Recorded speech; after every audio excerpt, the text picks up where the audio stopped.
अगर आपको पता भारत सरकार का जिक्र हो रहा है, उपराज्यपाल मनोज सिन्हा,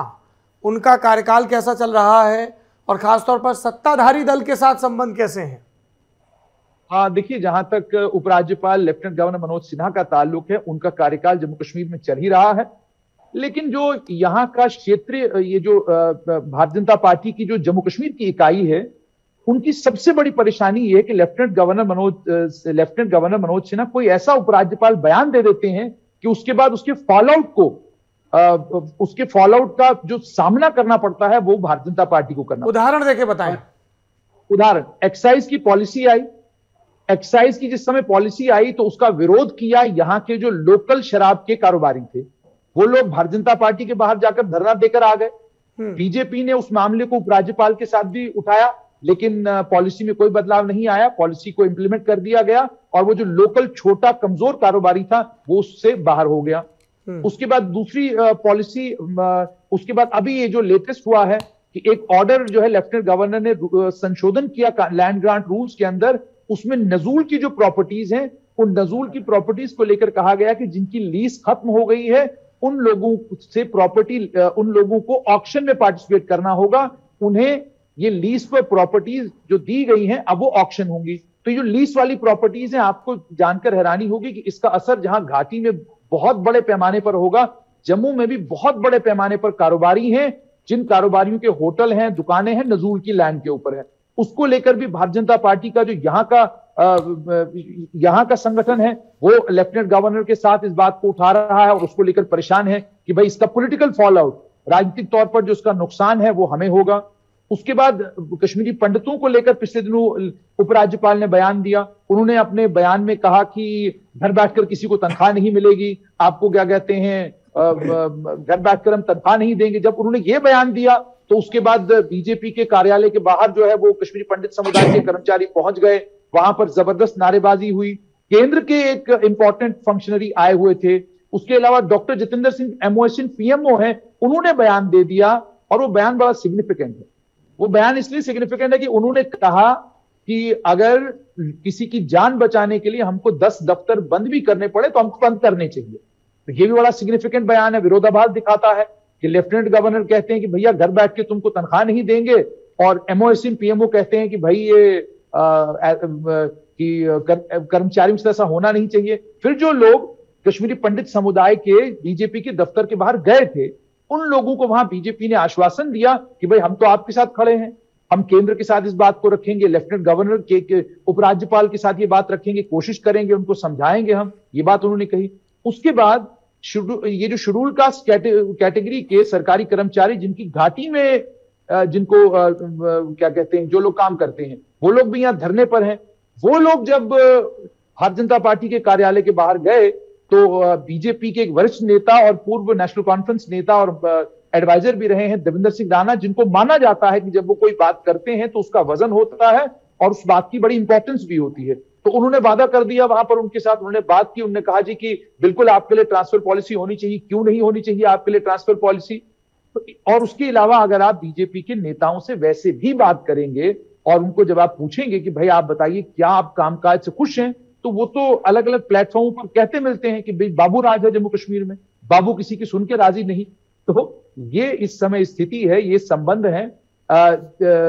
तो मतलब कुल मिलाकर बात यह है कि जो यहाँ जम्मू कश्मीर की इकाई है वो इस बात को मानती है कि सरकार जो कुछ कर रही है जम्मू कश्मीर में हालात ठीक करने के लिए कर रही है, लेकिन इसमें लोगों के हितों को ध्यान में रखते हुए और इस बात का ख्याल करते हुए कि इकाई को कल चुनाव जो है वो जम्मू कश्मीर में ही लड़ना है, उन चीजों को ध्यान में रखते हुए कुछ रिलीफ जो है इकाई चुनाव को लेकर क्या तैयारी है?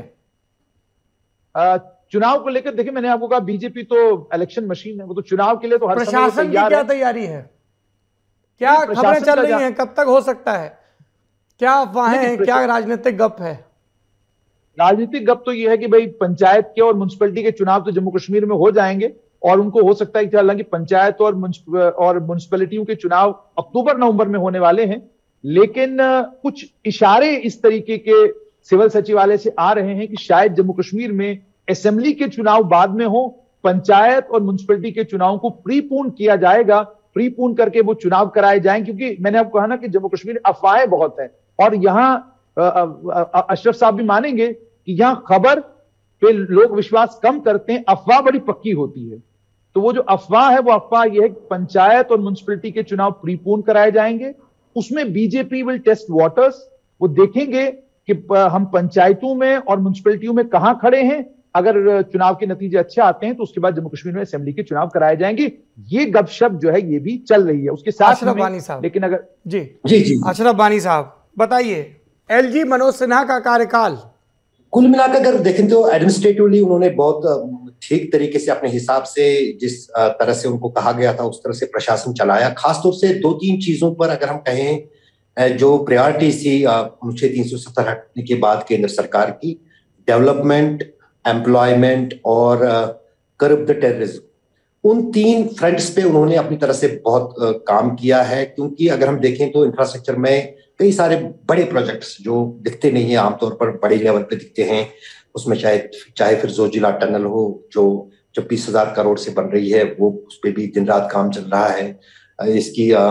जम्मू श्रीनगर नेशनल हाईवे का विस्तार हो, या फिर रेल को लेकर जो घाटी को देश से जोड़ने के लिए रेलिंग पे काम चल रहा है, तो वो बड़े मेगा प्रोजेक्ट्स है, उन पे काम बिल्कुल रुका नहीं, वो आगे बहुत तेजी से बढ़ रहा है। और बाकी भी पुलों का निर्माण, पावर हाउसेस का निर्माण वो चल रहा है। दूसरी बात जो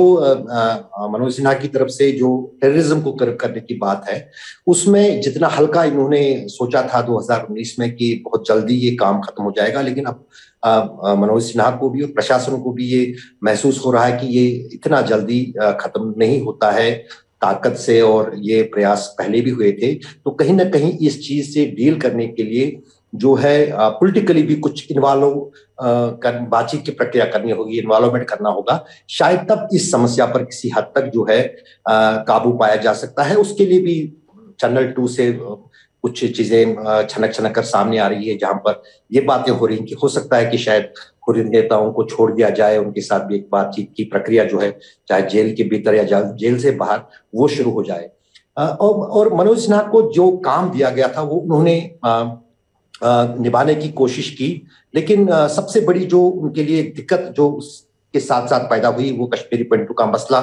जो जिस अंदाज से क्योंकि उनका कहना भी वाजिब है कि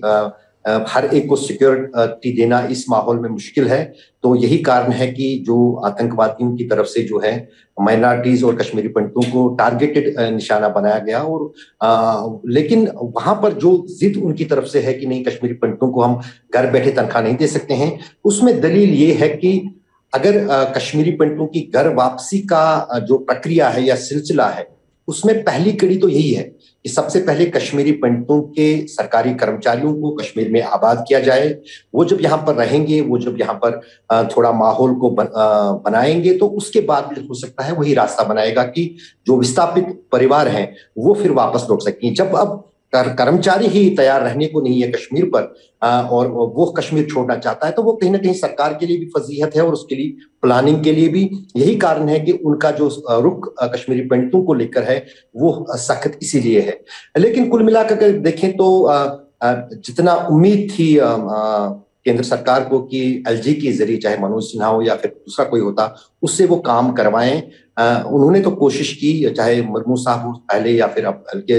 लेकिन उस अंदाज तक जो पापा था सरकार ने या केंद्र सरकार ने या बाबू लोगों ने दिल्ली में कि इस तरह से होगा, इस तरह से होगा, तो ऐसा नहीं हुआ। तो काफी सारी चुनौतियां हैं अभी भी केंद्र सरकार के लिए जम्मू कश्मीर में, खासतौर से कश्मीर में,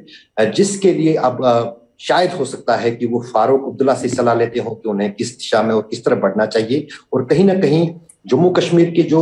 तजुर्बेकार या फिर हम कहें कि वरिष्ठ नेता हैं, उनसे जरूर कोई ना कोई सलाह केंद्र सरकार को लेनी पड़ेगी कि किस तरह से कश्मीर में दोबारा जो वादा किया गया था अनुच्छेद 370 हटाने के बाद संसद में, वो जो है वो मुमकिन हो पाए। तो अभी वो प्रक्रिया है। लेकिन जहां तक चुनाव की बात है, चुनाव में मैं ये मानता हूं जाती तौर पर कि अगर ज्यादा डिले करती है केंद्र सरकार जम्मू कश्मीर में चुनाव, तो वो उनके लिए ही दिक्कत बनेगी, क्योंकि 2024 के लोकसभा चुनाव से पहले उन्हें जम्मू कश्मीर में सरकार को गठन करना होगा, क्योंकि न सिर्फ राष्ट्रीय स्तर पर बल्कि अंतर्राष्ट्रीय स्तर पर भी कहीं ना कहीं सवाल उठ रहे हैं, खासतौर से अमेरिका से, कि आखिर अगर इतने साल हो रहे, 2 साल हो गए, तीसरा साल चल रहा है जम्मू कश्मीर में अनुच्छेद 370 हटाने के बाद, यहाँ पर पब्लिक रिप्रेजेंटेटिव गवर्नमेंट या पीपल्स गवर्नमेंट क्यों नहीं है। तो वो बड़ा सवाल है जो कहीं ना कहीं खटकता है केंद्र सरकार की नीतियों को भी और केंद्र सरकार को भी। इसलिए चाहते हैं वो कि अब किसी हद तक हालात जो है काबू में है, तो चुनाव जो है मेरे ख्याल से मार्च अप्रैल में होनी चाहिए।